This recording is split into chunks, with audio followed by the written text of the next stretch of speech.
அனைவருக்கும் வணக்கம். இது தென்னிந்திய ஜோதிட ஆராய்ச்சியாளர்கள் பேரமைப்பு நடத்தும் சிறப்பு ஆன்லைன் ஜூம் வகுப்பு. சாயா நாடி தலைப்பு சாயா நாடி. இதனை எடுக்க நம்மளுடன் தென்னிந்திய ஜோதிட ஆராய்ச்சியாளர்கள் பேரமைப்பின் தலைவர் ஐயா ஸ்ரீராம் ஐயா நம்மளோட இருக்காங்க. அவர் இதை எப்படி எப்படியெல்லாம் நம்மளோட ஜாதகத்தில் பயன்படுத்தலாம் அப்படின்னு சொல்லி நம்மளுக்கு பலன்களை எடுத்துரைக்க போகிறாருங்க. ஸோ முதலாவது அவரை வரவேற்கிறோம். அதற்கு முன்னாடி விநாயகர் ஸ்துதி. ஐந்து கரத்தனை யானை முகத்தனை இந்தின் இளம்பரை போலும் மேற்றினை நந்தி மகந்தனை நாணக்குழந்தனை குந்திகள் வைத்தடி போற்றுகின்றேனே. ஐயா வாங்கய்யா. அனைவருக்கும் வணக்கம். அடியான் ஸ்ரீராம் பிரசன்ன ஜோதிடர். முதற்கண் விநாயகர் உச்சிச மகாகணபதியின் வேண்டியும், பாலா திருப்புர சுந்தரி அன்னை வாராகி வணங்கியும், வாயுமைந்தன் அனுமனை வணங்கியும், எனது இயல்பு குருநாதராக விளங்கும் பதஞ்சலி மகரிஷி மற்றும் பாம்பாடு சித்தர் பாதம் பணிந்து இந்த சாயா நாடி எனும் ராகு கேதுவை பற்றி வைத்து எவ்வாறு பலன் சொல்வது, எவ்வித தாக்கத்தை ஏற்படுத்தும் என்பது பற்றி ஒரு சிறிய தொகுப்புரையை உங்களிடம் பகிர்ந்து கொள்ள ஆசைப்படுகிறேன். அதே நேரம் இந்த நிகழ்ச்சிக்கு சிறப்பான முறையிலே ஏற்பாடு தந்திருக்கும் பிரபல்ய ஆசிரியர் டிவி மற்றும் தென்னிந்திய ஜோதிட ஆராய்ச்சியாளர்கள் பேரமைப்பின் பொருளாளர் திரு மீனம் சதீஷ் ஐயா அவர்களுக்கும் முதற்கண் நன்றி கலந்த வணக்கத்தையும், பேராசான் அனுஷம் நாகராஜ் அவர்களுடைய அணுக்கத்தையும் அவருடைய ஆசீர்வாதத்தையும் பெற்று இங்கு உங்கள் முன்னிலையில் இன்று சாயாநாடி எனும் ராகு கேதுவை பற்றிய ஒரு சிறிய முகப்புரை, அதனுடன் இணைந்து தொகுப்புரையும் கூட. பொதுவாக ஜோதிட சாஸ்திரத்திலே சூரியன் சந்திரன் என்பது ஒளி கிரகங்கள், நட்சத்திர கிரகங்கள் என்றும், ஏனைய 5 கிரகங்களும் குஜாதி ஐவர் என்றும், மீதமுள்ள 2 கிரகங்கள் நிழல் கிரகங்கள் என்றும் அழைக்கப்பட்டு வருகின்றன. யார் இந்த நிழல் கிரகங்கள் என்றால், அதனுடைய கற்றோர் நிறைந்த சபையில் இதை அறிமுகப்படுத்த தேவையில்லை. ராகு கேதுக்கள் என்பவர் சுருக்கமாக சொல்ல வேண்டும் என்றால், இவர்கள் நமது முன்னோர்களை குறிக்கக்கூடிய கிரகம். அதே நேரத்தில் இவர்கள் பூர்வ ஜென்மத்தில் நாம் செய்த நல்வினை தீவினைகளை சொல்லக்கூடிய கர்மங்களை பதிவு செய்து இந்த ஜென்மத்தில் நாம் வாழக்கூடிய வாழ்க்கையில் அளப்பரிய மாற்றங்களையும் யோகத்தையும் அல்லது அவயோகத்தையும் தரக்கூடிய நிலையில் இருக்கக்கூடிய இந்த 2 கிரகங்கள். இந்த ராகு என்பது தலை, கேது என்பது உடல். இந்த ராகு கேதுகளை பொறுத்தவரையில் சாயா என்றால் நிழல் என்று அர்த்தம். அதே நேரத்தில் ராகு கேதுக்கள் ஒரே மாதிரி பலன் தராது. ஏனைய கிரகங்களைப் போல அதுக்கு சொந்த வீடுகள் இல்லை என்பது எல்லாருக்கும் தெரியும். இருந்த போதிலும் அவர்கள் எங்கு இருக்கிறார்களோ அதை பொறுத்து, எந்த சாரம் வாங்கியிருக்கிறார்களோ அதை பொறுத்து தன்னுடைய மனிதனுடைய வாழ்நாளில் தன்னுடைய பங்களிப்பை நமக்கு அளிப்பார்கள். உதாரணமாக சொல்ல வேண்டும் என்றால், ராகு கேதுக்கள் பொறுத்தவரையில் ஏற்கனவே கூறியதை போல மீண்டும் ஒரு முறை, இது நமது முன்னோர்களை குறிக்கக்கூடிய கிரகம், பூர்வீகத்தை குறிக்கக்கூடிய கிரகம், முன்ஜென்ம கர்ம வினை பதிவாளர்கள். அதாவது கர்ம கிரகம். சனி, ராகு கேது மூவரும் கர்ம கிரகம். இதில் ராகு என்பது கர்ம வினைகளை செய்ய தூண்டும் கிரகம். கேது அதனுடைய பலன்களை அப்படியே கேமரா போல படத்தை பிடித்து வைத்துக் கொண்டு தன்னுடைய திசா புத்தி அந்தர காலங்களிலும் கோச்சாரத்திலும் நமக்கு பலன்களை அள்ளி கொடுப்பார்கள். சில நேரத்தில் துன்பங்களும் துயரங்களையும் கொடுப்பார்கள் என்பது பொதுவான விதி. இந்த ராகு கேதுக்கள் சாயா நாடி என்பது ஒரு சிறிய அறிமுகம் என்றால், கிரக காரகத்துவத்துடன் பாவக காரகத்துடன் இணைத்து ராகு கேதுக்களுடன் இணைத்து பலன் சொல்லும் முறையே சாயா நாடி என்பது. பலன் சொல்லும் முறைகள் ஏராளமாக இருந்தாலும் கிட்டத்தட்ட தற்போதைய காலகட்டங்களில் 300க்கு மேற்பட்ட பலன் உரைக்கும் முறைகள் இருந்தாலும் இது முக்கியமான ஒரு பதிவு, அனைவரும் தெரிந்து கொள்ளும் என்ற நோக்கத்தில் இலவசமாக இந்த காணொலி மூலம் ஏற்பாடு செய்த பிரபல்ய ஆசிரியர் டிவிக்கும் அதனுடைய நிறுவனருக்கும் எனது நெஞ்சார்ந்த நன்றி கலந்த வணக்கத்தை தெரிவித்துக் கொள்கிறேன். பொதுவாக ராகு கேது மட்டுமே ஒருவருடைய வாழ்க்கையில் மிகப்பெரிய யோகத்தையோ அல்லது அவயோகத்தையோ தரக்கூடியவர்களாக இருக்கிறார்கள். ஒரு தனி மனிதனுடைய வாழ்வியல் மாற்றங்களை வழி நடத்தக்கூடிய கர்ம அதிகாரியாக ராகு கேதுவை எடுத்துக்கொள்ளலாம். ஏற்கனவே கடந்து வந்த ஜென்ம வாசனையில் அனைத்து நல்ல கெட்ட சம்பவங்களை இப்பொழுது வாழ்ந்து கொண்டிருக்கிற ஜென்மத்திலும் நடக்கும் அனைத்து நல்ல கெட்ட சம்பவங்களின் இயக்க காரணமாக வினைப்பதிவுகளுக்கும் இந்த ராகு கேதுக்களே காரணமாகிறார்கள்.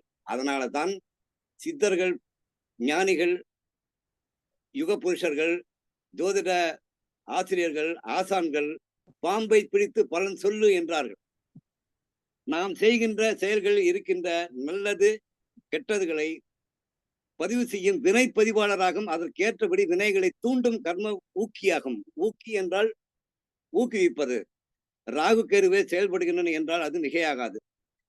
12 ராசிகளில் அமைந்திருக்கின்ற ராகு கேதுவுக்கு தக்கபடி அனைத்து அவைகளுக்கு பெயரிடப்பட்டு அதற்கு கர்ம பதிவிற்கான விளக்கங்களையும் இப்போது நாம் காணலாம். இவை அனைத்தும் முன் ஜென்மத்தில் அவரவர்கள் செய்த வினைகளுக்கு ஏற்ப அமைந்த கிரக நிலைகள் ஆகும் என்பதை அறிய வேண்டும். அதே போல அவைகளுக்குரிய பலன்கள் இந்த தொகுப்பில் உங்களுக்கு எடுத்து வழங்கப்படும். அக்கர்மாவும் அதன் தொடர்புடைய கர்ம வினைகளும் கஷ்ட நஷ்ட நிலைகளுக்கும் காரணம் என அறிந்து நற்செயல் புரிந்து புண்ணியம் தேடிக்கொள்ள வேண்டும் என்று கூறிக்கொண்டு, ஏற்கனவே சென்ற தொகுதி ஒன்றில் நாம் ராகுவை பற்றி தெரிந்து கொண்டோம். இப்போ கேதுனுடைய இது பற்றி தெரிந்து கொள்ளலாம். முக்கியமா பாத்தீங்கன்னாக்கா, எந்த ஜாதகம் எடுத்தாலும் பூர்வ புண்ணிய ஸ்தானம் என்று சொல்லக்கூடிய 1, 5, 9 அதில் பூர்வீகமும் கேதுவும் ஒரு சிறிய தொகுப்பு, ஒரு அறிமுகம் மாதிரி. சூரியன் ராகு இணைவு, சூரியன் கேது இணைவு, சூரியன் சனி இணைவு, சனி ராகு இணைவு, சனி கேது இணைவு. இவைகள் பூர்வீக பிரச்சனைகளை தரும் பலன். பொதுவாக இந்த ராகு கேதுக்கள் 75% தீய பலன்களையும் 25% நல்ல பலனையும் தரும் என்பது ஒரு விதி. என்ன இந்த மாதிரி கிரக இணைவுகள் ஏற்கனவே மேலே குறிப்பிட்ட முன்னால் சொன்னது போல அவை ஒரு ஜாதகருக்கு எப்படி ஏற்படும் என்றால், தீராத நோய், தீராத மன உளைச்சல், பயம், செய்வினை, ஏவல், கண்ணுக்கு தெரியாத சக்திகளின் மீது ஒரு பயம் ஏற்படுவது, இனம் புரியாத பயம், பூர்வீக தூக்கமின்மை, வெளியேறிய அதாவது பூர்வீகத்தை விட்டு வெளியேறி பூர்வீக சொத்தை வேடிக்கை அனுபவிக்க முடியாது வேடிக்கை பார்க்கின்ற நிலைமை ஏற்படும். பூர்வீக சொத்தில் வில்லங்கங்கள் ஏற்படும். சில பேருக்கு குலதெய்வம் மறைந்துவிடும். தவறான குலதெய்வ வழிபாடும், இதுதான் குலதெய்வம் என்று தெரியாது, வேறு குலதெய்வத்தை வழிபடுவார்கள். சரி, இது தோஷத்தை பற்றி குறிப்பிட்டோம். அதே போல தோஷமற்ற சர்ப்ப கிரகங்கள் ஆக ராகு கேது எவ்வாறு செயல்படும் என்பதை பார்க்கலாம். பொதுவாக ராகு கேதுக்கள் தனித்து நின்றால் அவ்வளவு தோஷங்களை நமக்கு அளிக்காது. வேறு ஏதாவது கிரகங்களோடு சேரும்போது மட்டுமே அதனுடைய வீரியம் என்பதும் பலன் என்பதை தன்மைகள் மாறுபடும். ராகு கேது எந்த கிரகத்துடன் சேராது இருக்க வேண்டும் ஒன்று. இரண்டாவது, ராகு கேதுவன் நட்சத்திரங்களின் ராகு கேதுவன் நட்சத்திரமான திருவாதிரை, சுவாதி, சதயம், அஸ்வினி வக மூல நட்சத்திரத்தில் எந்த கிரகம் இல்லாத நிலையில் இருந்தாலும் ராகு கேது தோஷத்தை தராது என்பதை நாம் அறிந்து கொள்ள வேண்டும். அதே போல இது பூர்வ ஜென்மத்தை குறிக்கக்கூடிய கிரகம் என்பதால் பூர்வ ஜென்ம உறவுகளையும் குறிக்கும். அதாவது பூர்வ ஜென்ம பந்தம்னு சொல்லலாம். இந்த ராகு கேதுக்கள் ராகு நின்ற ராசிநாதன் மற்றும் நட்சத்திரநாதன், கேது நின்ற நட்சத்திரநாதன், இந்த நான்கு கிரகங்கள், அதாவது ராகு நின்ற ராசிநாதன் மற்றும் ராகு நின்ற ராசிநாதன் மற்றும் நட்சத்திரநாதன், கேது நின்ற ராசிநாதன் மற்றும் நட்சத்திரநாதன், இந்த 4 கிரகங்களும் கர்மாவை வெளிப்படுத்திவிடும். பூர்வ ஜென்மத்தில், முன் ஜென்மத்தில் கேது ஜாதகர் என்ன கர்ம வினை புரிந்திருக்கிறார் என்பதை கேது அப்படியே சுட்டிக்காட்டிவிடும். அதன் பலனை ராகுவும் சுட்டிக்காட்டும். ஜாதகரின் கர்மா என்பது தீரும் காலம் எப்போது என்பதை சனீஸ்வர பகவான் சுட்டிக்காட்டுவார். அதுவரை அந்த கர்மாவை அவர் அனுபவித்தே தீர வேண்டும் என்பது விதி. அதே போல ஜாதகத்தில் நிழல் கிரகங்களாக இருப்பதால் இந்த நிழல் கிரகங்கள் மூலமாக நிழல் கர்மா தொன்று தொட்டு வரக்கூடிய பூர்வ ஜென்மங்கள் என்று தொடர்ந்து தொன்று தொட்டு வரக்கூடிய கர்மாக்களின் இது குறிக்கும். அதே போல இப்ப நவீன காலத்தில் சர்வசாதாரணமாக காதல் திருமணம் என்பது ஏற்படுகிறது. இது எவ்வாறு ஏற்படுகிறது என்று பார்த்தால், நவகிரகத்தில் புதன் காதலுக்குரிய கிரகமாக கருதப்படுவதால் ராகு கேதுக்கள் நின்ற நட்சத்திராதிபதிகள் 2ஆம் பாவத்துடன் தொடர்பு அல்லது இணைவு பெற்றால் காதல் திருமணம் நடக்கும். அதே போல ராகு கேதுக்கள் நின்ற நட்சத்திராதிபதி செவ்வாய் சுக்கிரனுடன் 2ஆம் பாவத்தில் இணைந்தாலும் காதல் திருமணம் நடைபெறும்.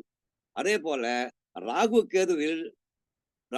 கேதுவில் ஒருவர் நின்ற நட்சத்திராதிபதி செவ்வாய் சுக்கிரனாகி ராகு கேது நின்ற வீட்டு அதிபதிகள் இதை இணைவு பெற்றாலோ பார்த்தாலோ பிரச்சனைக்குரிய விபரீதமான திருமணத்தை செய்து வைத்துவிடும். மீண்டும் ஒருமுறை, ராகு கேதுவில் ஒருவர் நின்ற நட்சத்திராதிபதி செவ்வாய் சுக்கிரன் ஆகி ராகு கேது நின்ற வீட்டு அதிபதிகள் இணைவு பெற்றாலோ பார்த்தாலோ பிரச்சனைக்குரிய விபரீதமான திருமணத்தை செய்துவிடும். அது என்ன விபரீத திருமணம்? நீங்களே புரிஞ்சுக்கலாம். அதாவது குறைந்த வயது உள்ளவர் அதிக வயதுள்ள பெண்ணை திருமணம் செய்து கொள்வது, அதே போல குறைந்த வயதுள்ள பெண் அதிக வயதுள்ள ஆணை திருமணம் செய்து கொள்வது, இது போன்ற இது. அதே போல திருமணமான தம்பதியர்களுடன் சந்தேக உணர்வு என்பது கண்டிப்பாக நிச்சயமாக இருக்கும். அது முதல் ஒரு கல்யாணமாகி ஒரு 3 வருடம் அல்லது 5 வருடம் இந்த சந்தேக உணர்வு என்பது இருபால இனத்தவருக்கு இருக்கும். ஆணுக்கும் இருக்கும், பெண்ணுக்கும் இருக்கும். ஆக களத்திர பாவாதிபதி லக்னத்திற்கு களத்திர காரகன் சுக்கிரன், அதே போல களத்திர பாவாதிபதி அதாவது 7ஆம் அதிபதி லக்னத்திற்கு 3-11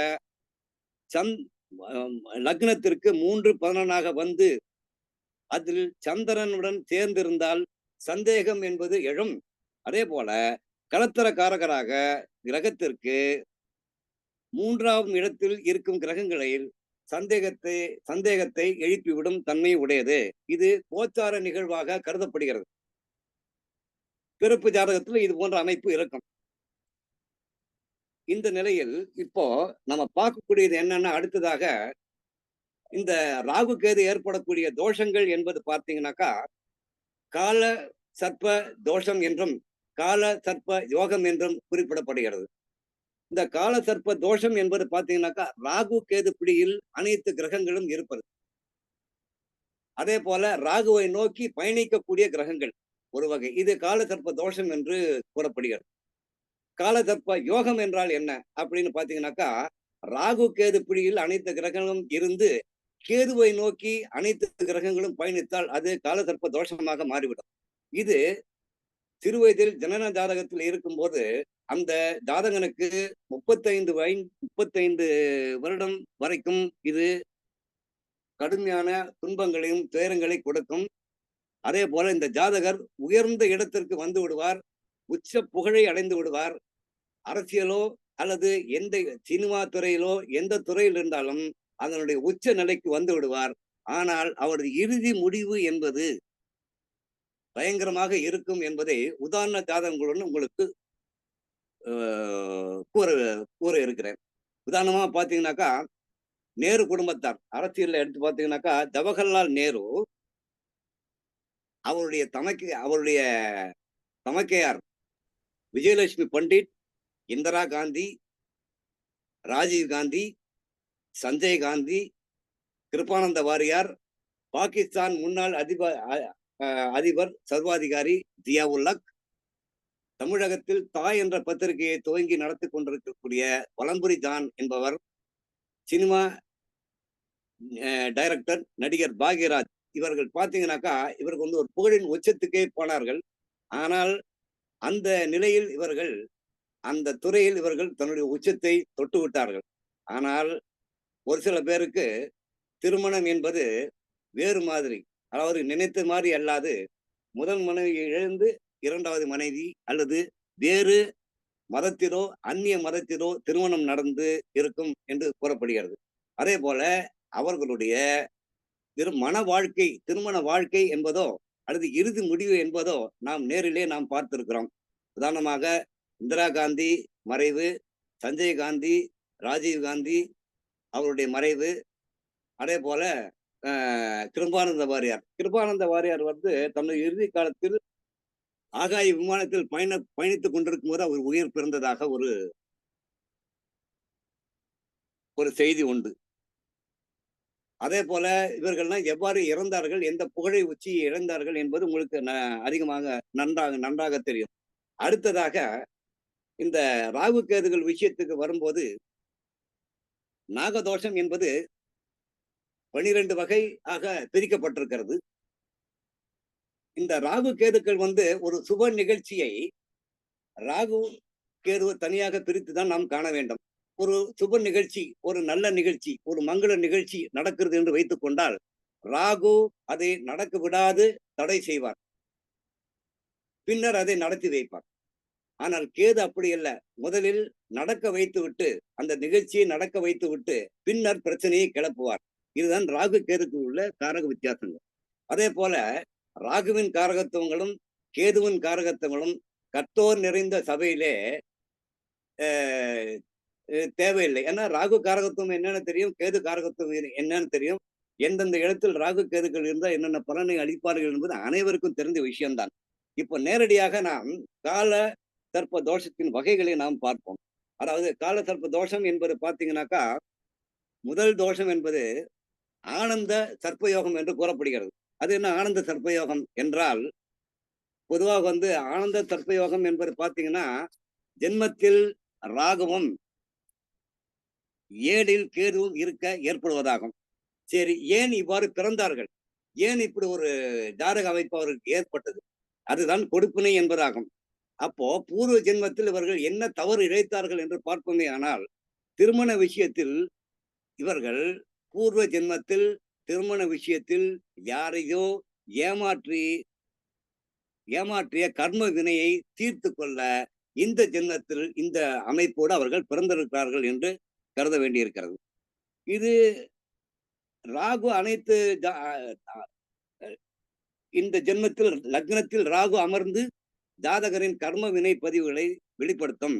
ஒருவர் கெட்ட பழக்க வழக்கங்கள் ஏற்பட காரணமானவர்களுக்கும் ஆனந்த சர்ப்பயோகம் ஏற்பட்டு பாதிப்பை வெளிப்படுத்தும். அதாவது தனது கூட்டாளியை ஏமாற்றிய நபர்களுக்கும் யாரோ ஒருவருக்கு செய்த நம்பிக்கை துரோகத்திற்கும் காரணமாக இப்படி போன்ற ஒரு அமைப்பு என்பது ஏற்படுத்தும் என்று கூறப்படுகிறது. அடுத்ததாக இரண்டாவதாக உள்ள தோஷத்தின் பெயர் என்பது கலிகால சர்ப்ப யோகம் என்று கூறப்படுகிறது.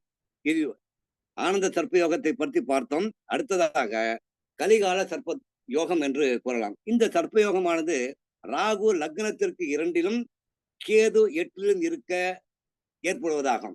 இவர்கள் பூர்வ ஜென்மத்தில் எந்த வினை புரிந்தார்கள் என்று பார்ப்போமே ஆயின், ஒருவரின் குடும்பத்தை கெடுத்த கர்ம வினைதான் இப்படி போட்ட கொடுப்பினையாக வந்து அவர்களுக்கு தீய பலன்களை அளிக்கும். வாழ்நாள் முழுவதும் கஷ்டப்பட வேண்டிய சூழ்நிலையை ஏற்படுத்திவிடும். இதுவும் ஒரு குடும்பத்தை கெடுத்த கர்ம வினைதான். தற்போது லக்னத்துக்கு 2ல் ராகு அமைந்த காரணமாக இருந்தது. திருமணம் வந்து சந்தோஷமாக நடத்தி கொடுத்து விட்டு ஏன் திருமணம் செய்து கொண்டோம் என்ற நிலைக்கு அவர்களை அந்த ஜாதகரும் தள்ளிவிடும் என்ற நிலையை இந்த கலிகால சர்ப்பயோகம் என்பது வெளிப்படுத்திவிடும். அதாவது ஏதோ கல்யாணம் ஆனோம், ஒரு கல்யாணங்கிறது ஒரு சின்ன ஒரு நிகழ்ச்சி மாதிரி போயிடும். என்ன கல்யாணம் ஆனதே தெரியாது. கல்யாணம் ஆகி ஒரு சந்தோஷமே இல்ல. 2 பேரும் நான் காதலித்து தான் திருமணம் செய்து கொண்டோம். ஆனால் நாங்கள் நன்றாக இல்லை. புரிதலில் மாற்றங்கள், உறவில் மாற்றங்கள் ஏற்படும் என்பதை இந்த இது இப்படித்தான் கூறுவார்கள். இது ஜாதகத்தின் வெளிப்பாடு இருக்கும். ஏன்னா 2ஆம் இடத்தில் ராகு, 8ல் கேது என்பது இப்படித்தான் இருக்கும். அதேபோல இந்த இது போன்ற அமைப்பு உள்ளவர்கள் திருமணத்திற்கு முன்பே தவறான பழக்கவழக்கங்களில் ஈடுபட்டு குடும்பம் நடத்தும் அளவுக்கு சில தவறுகளை இழைத்திருப்பார்கள். இது வெளியில் சொல்ல மாட்டார்கள். நாம் பலன் சொல்லும்போதும் நாமே இதை அறிந்து கொள்ள வேண்டும். அதேபோல குடும்பத்தை இது போன்ற இது போன்ற ஜாதகர்கள் குடும்பத்தை விட்டு பிரிந்து வாழக்கூடிய சூழ்நிலையும் சில நேரங்களில் ஏற்படுத்தும். அதேபோல இந்த இப்படி போன்ற அமைப்பு உள்ளவர்களுக்கு ராகு திசை நடக்கும்போது இவர்கள் மாற்று துணை தேடி, வேறு துணை தேடி இருவரும் பிரிந்து வாழக்கூடிய சூழ்நிலை ஏற்படும். அதாவது இந்த ராகுவின் தசா புத்தி காலத்திலே 2, 4, 7, 11 ஆகிய பாவங்களில் கோச்சார ராகு பயணிக்கும் காலத்திலே இந்த பிரிவினை என்பதும், கசப்பு உணர்வு என்பதும், குடும்பத்தில் குழப்பம் என்பதும் ஏற்படுத்திவிடும். அதே போல இவர்கள் பூர்வ ஜென்மத்தில் தவறாக மாந்திரீகத்தை தவறான பயன்பாட்டிற்கு செய்ததாலும் இப்படிப்பட்ட ஒரு கொடுப்பினையாக அவர்கள் பிறந்திருக்கிறார்கள். இந்த கர்ம வினையை அவர்கள் அனுபவித்தே தீர வேண்டும் என்பது விதி என்று கூறப்படுகிறது. இவர்கள் மற்ற குடும்பத்தில் தவறான யோசனை சொல்லி அவர்கள் குடும்பத்தில் தலையிட்டு மற்றவர்கள் குடும்பத்தில் தலையிட்டு அந்த குடும்பம் பிரிவதற்கு காரணமாக இருந்திருக்கிறார்கள் என்பதால் இந்த ஜென்மத்தில் அவர்களுக்கு பிரிவினை என்பது ஏற்படுத்தும் என்பது நாம் அனுபவ ரீதியாக காணலாம். அடுத்து 3ஆவதாக சொல்லக்கூடிய காலசர்ப்ப ஐயா கொஞ்சம் கீழே குமிஞ்சு பேசுங்க. மேல பார்த்து பேசுறீங்க. மேல பார்த்து பேசுறீங்க. அப்போ இப்படி இது மாதிரி பேசுங்க. இப்ப கரெக்டா இருக்குது. இதே மாதிரி வாசுகி சர்ப்ப யோகம் என்பது ராகு லக்னத்திற்கு 3லும் கேது 9லும் இருக்க ஏற்படுவதும் அமைப்பு. இல்ல மேல பாக்காதீங்க, மேல எது பாக்குறீங்க? இது கரெக்டா இருக்கு, இப்படியே பாருங்க. இப்ப கரெக்டா இருக்கா? இப்ப கரெக்டா இதே மாதிரி பேசுங்க, மேல பாக்காதீங்க. ஓகே ஏற்படுவதாகும். இது பொய்யான செய்தியையும் தவறான வதந்தியை பரப்புவதும் அடுத்தவரை ஏமாற்றுவதும் ஆக தோஷத்தை கர்ம வினைகளை பூர்வ ஜென்மத்தில் செய்ததாலும் அடுத்தவர்களுக்கு பண மோசடி செய்ததாலும் பொய்யான வதந்தியும் தவறான வாக்குறுதியும் தந்ததாலும் ஏற்படக்கூடிய தோஷம் என்று கூறலாம். இதனால் இந்த ஜென்மத்தில் அவர்கள் ராகு லக்னத்திற்கு 3லும் கேது 9லும் இருக்க பிறந்தவர்கள். அதே போல இவர்களுக்கு சகோதர பாவம் என்பது சகோதரன் உதவி கிடைக்காது. இல்லது சில நேரங்களில் சில ஜாதகர்களுக்கு சகோதரி அல்லது சகோதரன் இல்லாது போகும் என்ற அமைப்பும் இருக்கும். அதாவது இவர்கள் நல்ல பெயர் எடுக்கிறது அப்படிங்கிறது ரொம்ப கஷ்டமாக இருக்கும். முக்கியமான நபர்களிடம் வாழ்க்கையில் உடன் இருப்பவர்களிடம் இவர் நல்ல பெயர் எடுப்பது ரொம்ப ரொம்ப கஷ்டம் என்பது இருக்கும். அதே நேரத்தில் இவர்களுக்கு மனோ ரீதியாக தாழ்வு மனப்பான்மை என்பது இவருக்கு இருக்கும். அதே மாதிரி இளைய சகோதரன் அல்லது சகோதரி இல்லாத நிலையில் ஏற்படுத்திவிடும் என்பது ஒரு விதியாக சொல்லப்படுகிறது. அடுத்ததாக பார்த்தீங்கன்னாக்கா 4ஆவதாக சங்கல்ப கால சர்ப்பயோகம் என்று பெயரிடப்பட்டிருக்கிறது. இந்த சர்ப்பயோகமானது ராகு லக்னத்திற்கு 4லும் கேது 10லும் இருக்க ஏற்படுவதாகும். அடுத்தவரின் தொழிலை பாதிக்க செய்வது, அடுத்தவரின் ஜீவ ஆதாரத்தை அதாவது வாழ்வாதாரத்தை சிதைப்பது போன்ற உண்டான கர்ம வினையே செய்தமையால் இந்த சங்கல்ப கால சர்ப்ப யோகம் என்பது செயல்படுகிறது. அதே மாதிரி பாம்பு புற்றுகளை இடித்தல், பூச்சிகள் மற்றும் புழுக்கள் குடியிருக்கும் இடங்களை பாழ் செய்தல், ஜீவ ராசிகளை அழித்தல், செல்ல பிராணிகளை கொடுமைப்படுத்தி அதற்கு தீங்கு விளைவித்தல், ஒருவர் ஊரை விட்டு வெளியேற காரணமாக இருத்தல், போட்டி என்ற பெயரிலே ஒருவரை வாழ விடாது முடக்குதல், போன்றவற்றால் இந்த வினைப்பயன் என்பது ஏற்படுகிறது. இதன் பலன் என்னவென்று பார்த்தால் இவரது ஒழுக்கத்தின் மீது தேவையில்லாமல் அனைவரும் சந்தேகப்படக்கூடிய சூழ்நிலை ஏற்படும். ஏனென்றால் 4ஆம் இடம் என்பது ஒழுக்கத்தை பற்றி கூறக்கூடிய இடமாகும். சாதாரண தொழில் கூட இவருக்கு கடுமையான போராட்டத்திற்கு பின் தான் அமையும் என்பது இது. இடம் வாங்க விற்க கூட கடுமையான கஷ்டப்பட வேண்டும். அதாவது 4ஆம் இடம் என்பது சொத்து, நிலம் அவைகள் சார்ந்த விஷயமாக பாவமாக இருப்பதால் அங்கு ராகு அமர்ந்து ஒரு சொத்தை உருவாக்கவோ அல்லது இடம் வாங்கவோ கடுமையாக போராடி நிம்மதியாக குடியிருக்க முடியாத ஒரு நிலையை ஏற்படுத்திவிடும் பண்பு இந்த சங்கல்ப கால சர்ப்பதோஷத்துக்கு வழங்கிவிடும். அடுத்ததாக பத்மகால சர்ப்பதோஷம். இந்த சர்ப்ப யோகமானது, அதாவது பத்மகால சர்ப்ப யோகம் என்று கூறலாம். இந்த சர்ப்ப யோகமானது ராகு லக்னத்திற்கு 5லும் கேது 11லும் இருக்க ஏற்படுவதாகும். அதாவது அடுத்தவருக்கு சேர வேண்டிய அனைத்து லாபங்களையும் மோசடி செய்து ஒரே ஆள் அதை சம்பாதித்து மோசடி செய்து எடுத்துக்கொண்டு செல்வது, அடுத்தவரின் பூர்வீக சொத்துக்களை அபகரிப்பது, இதனால் ஏற்பட்ட கர்ம வினை பதிவே இந்த பத்மகால சர்ப்ப யோகம் என்று கூறலாம். அதே போல கோயில் சொத்துக்களை சேதப்படுத்துதல் அல்லது அபகரித்தல், கோயில் சொத்துக்களை தன்னகப்படுத்திக் கொண்டு சொந்த குடியிருப்பாக மாற்றிக்கொள்வது, இது போன்ற பூர்வ ஜென்மத்தில் ஏற்பட்ட பூர்வ ஜென்மத்தில் மேற்கொண்ட தீய பணிகள், தீய வேலைகளுக்காக இப்படி ஒரு தண்டனையை பிரபஞ்சம் அந்த ஜாதகருக்கு வழங்கிவிடும். இதன் பலன் என்ன என்று பார்த்தால், இது 5ல் ராகு என்று வருகிற போது சிலருக்கு குழந்தை பிறப்பில் தடை ஏற்படுத்தும் அல்லது குழந்தை இல்லாத போகும். அடுத்தது குழந்தை பிறந்த பின் அதாவது குழந்தை உடல் கோளாறு அல்லது ஊனமுற்ற குழந்தையாக பிறப்பது, பூர்வீக சொத்துக்கள் பயன்படுத்த முடியாமல் இருப்பது, அதாவது பூர்வீக சொத்து இருக்கும் ஆனால் அதை இவர்கள் அனுபவிக்க முடியாது, வேடிக்கைத்தான் பார்க்க முடியும் என்ற நிலை ஏற்படும். அதே போல குலதெய்வம் என்பது மாறி போகும், தவறான குலதெய்வத்தை வழிபடக்கூடிய ஒரு நிலை உண்டாகும். மனதிற்கு பிடித்தவர்களுடன் ஆசையோடு பேச இயலாத நிலை ஏற்படும். இது பத்மகால சர்ப்ப யோகம் என்று கூறப்படுகிறது. அடுத்ததாக பார்த்தீங்கன்னாக்கா மகா பத்ம கால சர்ப்பயோகம் என்று கூறப்படுகிறது. இது இந்த சர்ப்பயோகமானது என்னன்னா எப்படின்னா எந்த அமைப்பு என்று பார்ப்போமானில் ராகு லக்னத்திற்கு 6லும் கேது 12லும் இருக்க ஏற்படுவதாகும். சரி, இது அடுத்தவரின் நிம்மதியை கெடுப்பது, அடுத்தவரின் நிம்மதி கெடும்படியாக சூழலை ஏற்படுத்துவது, அடுத்தவர்களை தொந்தரவு செய்வது, இது போன்ற கர்ம வினைகளை ஏற்படுத்துவதால் வந்த கிரக சேர்க்கையாகும்.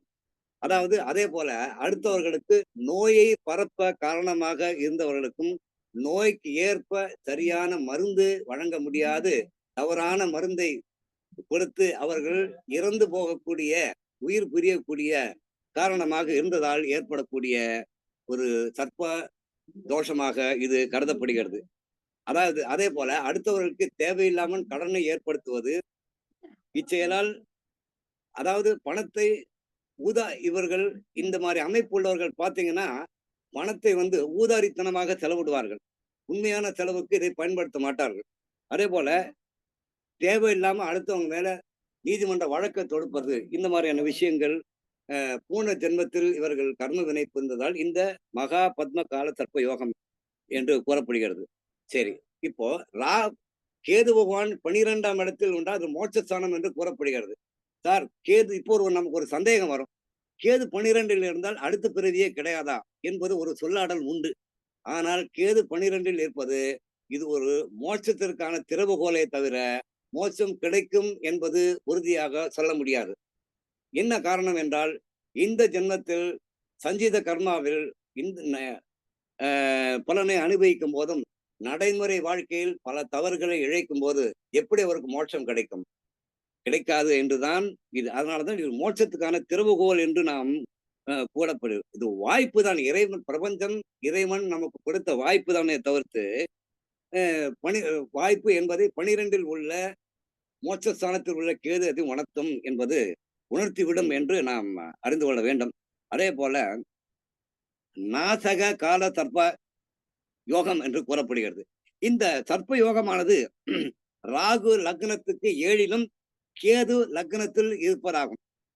சரி, இது ஏன் இப்படி ஒரு கொடுப்பினையோட இந்த ஒரு அமைப்போட அவர்கள் பிறந்திருக்கிறார் என்று பார்ப்பனேயானில், இவர்கள் பூர்வ ஜென்மத்தில் பிறர் மனைவியை விரும்பியதாலும் அவர்களை பிறருக்கு செய்த நம்பிக்கை துரோகத்தாலும் பிற பெண்களின் மீது, மனைவியை தவிர மீதி பிற பெண்களின் மீது தகாத ஆசையினாலும் செய்த வஞ்சக செயலினாலும் ஏற்படக்கூடிய தோஷமே ஆகும்.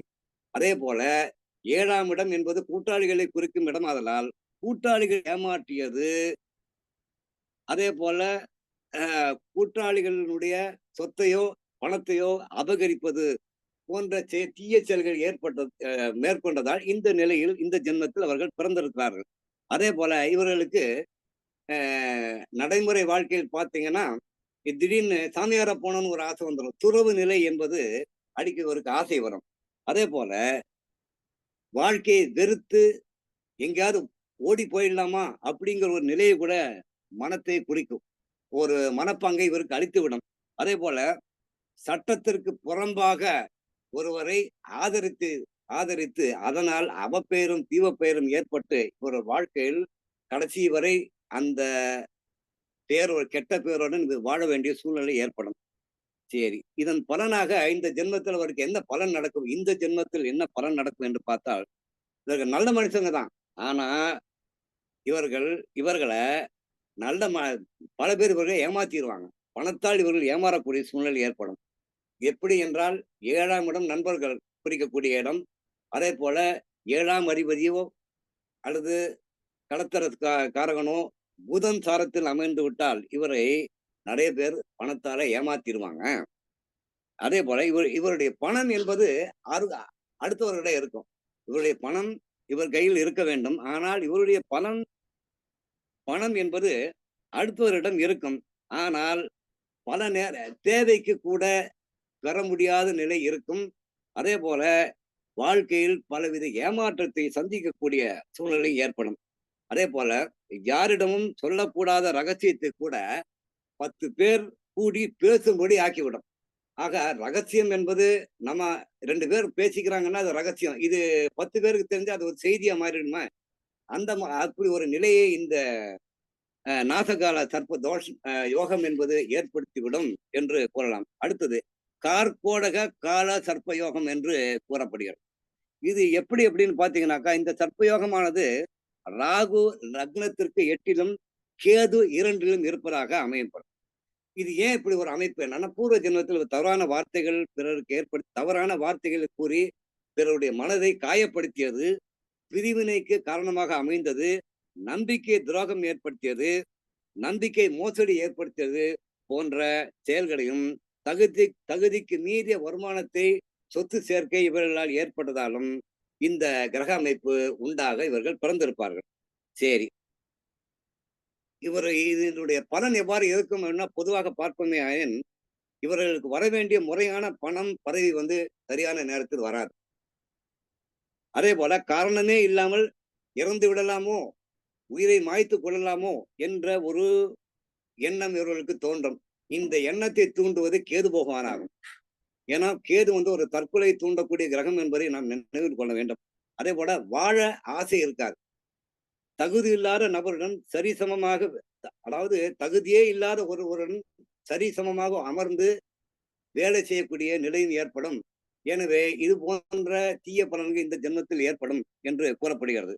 அதே போல சங்கக கால சர்ப்பயோகம் என்று உண்டு. இது என்ன ஏற்படும் என்ன அமைப்பு என்று பார்ப்போமேயின், இந்த சர்ப்பயோகமானது ராகு லக்னத்திற்கு 9லும் கேது 3லும் இருக்க ஏற்படுவதாகும். அதாவது ஒருவரை ஆதரித்து நட்பாக பழகி அவரை தனிமரமாக தவிக்க செய்த பாவம், தந்தை மகனை பிரிந்த பாவம், தந்தைக்கு மகன் செய்த துரோகம், மகன் தந்தைக்கு செய்த துரோகம், பரஸ்பரமாக தந்தை மகன் செய்த துரோகம், தந்தை மகனும் பிரிந்து விட காரணமாக இருந்ததாலும், குருவுக்கு துரோகம் இழைத்ததாலும், இந்த இணைத்ததாலும், குரு தட்சணையில் பாதகம் செய்ததாலும், ஒருவர் உயர்கல்வி கற்க தடை செய்ததாலும், இந்த அமைப்பு ஏற்பட காரணமாக இருந்தது. இந்த செயல்கள் ஒரு பூர்வ ஜென்மத்தில் இவர்களெல்லாம் செஞ்சிருப்பார். தனக்கு பாடம் கற்றுத்தந்தவர் வீட்டில் செய்த பாவங்களை போக்கிக் கொள்ள இந்த ஜென்மத்தில் இந்த கிரக அமைப்பு ஏற்படுத்தும் என்று சொல்லலாம். சரி, இவர்களுக்கு என்ன மாதிரியான பலன்கள் பார்த்தீங்கன்னாக்கா, இவர்கள் சொல்ற மந்திரம் பலிக்காது போயிடும். அதே போல கற்ற கல்வி அதாவது கற்ற கல்விக்கும் செய்கின்ற வேலைக்கும் சம்பந்தம் இல்லாத பணி என்பது அமையும். பணியில் இவருக்கு தக்க மரியாதை என்பது கிடைக்காது போகும். மதிக்க வேண்டியவர்கள் இவரை மதிக்க மாட்டார்கள், இவர்களை ஒதுக்கி விடுவார்கள். பெரிய பதவிகள் அங்கீகாரம் இவர்களுக்கு கிடைப்பதாக இருந்தாலும் அவைகள் ஜாதகரின் குடும்பத்தின் வளர்ச்சிக்கு பயன்படாது போய்விடும் நிலை என்பது இந்த ஜென்மத்தில் அவர்களுக்கு ஏற்படும். அதே போல வட அக கால சர்ப்பயோகம் என்று ஒரு வகை உண்டு. இந்த சர்ப்பயோகமானது இது 10வது தோஷம், இன்னும் 2 தான் இருக்கு. இந்த சர்ப்பயோகமானது ராகு லக்னத்திற்கு 10லும் கேது 4லும் இருக்க பிறந்தவர்கள். இது ஏன் இப்படி பிறந்தார்கள் என்று பார்ப்போம். பூர்வ ஜென்மத்தில் இதை செய்த வினைகளை பார்க்கும்போது ஒரு நிலத்தை நம்பிக்கை மோசடி செய்து அதன் விளைவாக பொருளை ஈட்டி தான் சுகமாக வாழ்வது. அதே போல ஒருவரின் ஒழுக்கத்திற்கு பங்கம் விளைவித்தல், அதே போல ஒழுக்கம் தவறி நடந்தது, ஒருவரின் பொருளை அபகரித்தல் போன்றவற்றை வட அக கால சர்ப்பயோகம் ஏற்படுத்தும். அதே போல ஒருவர் திருக்கோயிலுக்கு செல்கிறார், தெய்வ வழிபாட்டுக்காக செல்கிறார் என்று அவரை இடைமறித்து, எதற்காக நீங்கள் செய்கிறீர்கள், இது போகக்கூடாது, அவர்களை வழிமறித்து இடைமறித்து அவர்களுடைய தெய்வ வழிபாட்டை தடை செய்வது. அதே போல ஒருவருடைய நம்பிக்கைக்கு அதை அவநம்பிக்கையாக போதித்து தவறான போதனை அளித்து தவறான பாதைகளை அவரை திசை திருப்பி விடுவதும் இந்த யோகத்தை தரும். சரி, இந்த சர்ப்பயோகம் இருக்கும் ஜோதிடர்கள் கவனமாக பரிகாரம் செய்ய சொல்ல வேண்டும். தேவையில்லாத செலவு காரணமாக இருக்கக்கூடாது. அதாவது செலவு கம்மியாதான் நம்ம பண்ணணும்னு சொல்லி நம்ம ஜோதிடர்கள் அவர்களுக்கு பரிந்துரைக்க வேண்டும். சரி, இதனால என்ன பலன் ஏற்படும் இந்த ஜென்மத்தில் பார்ப்போம். யானில் ஆரம்ப கல்வி சரிவர அமையாது போகும். அதே போல தான் வசிக்கக்கூடிய இடத்தில் பிரச்சனைகள் இருந்து கொண்டே இருக்கும். அமைதியான வீட்டில் குடியிருக்க முடியாது. அதே போல தனக்கு சுகக்கேடு இருந்து கொண்டே இருக்கும். உடலில் ஏதோ ஒரு உபாதை இருக்கும், ஆனால் இனம் கண்டுகொள்ள முடியாது. நல்ல வீடு இடம் அமையாது போகும் என்பது இந்த வட அக கால சர்ப்ப யோகம் என்று கூறப்படுகிறது. அடுத்ததாக 11வது கால சர்ப்ப யோகமா வரக்கூடியது வைசாலை கால சர்ப்ப யோகம். இந்த வைசாலை சர்ப்ப யோகமானது ராகு லக்னத்திற்கு 11லும் கேது 5லும் இருக்க பிறந்தவர்கள். இது ஏன் இப்படி இந்த மாதிரி ஒரு அமைப்பு பிறந்திருக்கிறார்கள் என்றால், இது பூர்வ ஜென்மத்தில் இவர்கள் அடுத்தவருடைய கர்ப்பத்தை கலைக்க காரணமாக இருந்தது. கருவை கலைத்தது, கர்ப்பம் கலைப்பதற்கு மறைமுகமாகவோ நேர்முகமாகவோ ஒரு காரணியாக இருத்தல், கோவில் சிலைகளை திருடுதல், கோவில் சொத்துக்களை அபகரித்தல், கோவில் உண்டியல் திருடுவதற்கு காரணமாக இருத்தல், அது ஜாதகரை திருடி எடுத்தல், அதற்கு திருட்டுக்கு துணை போனாலும் தவறுதான் போன்றவற்றால் இந்த கிரக நிலை என்பது ஏற்படும். அதே போல ஒருவரின் காதலை பிரிப்பதும் தவறுதான். வேதங்கள் கூட காதலை மறுப்பதில்லை. ஆனால் ஒரு காதலை பிரிப்பதற்கு காரணமாக இருப்பதும், தேவையில்லாத அனாவசிய மனபயத்தை ஏற்படுத்தி அதன் மூலம் வருமானம் தேடிக்கொள்வதும் இந்த கர்ம செயல்களில் கர்ம தீவினைகளில் பூர்வ ஜென்மத்தில் அந்த ஜாதகர் அனுபவித்திருப்பார் என்று கூறலாம்.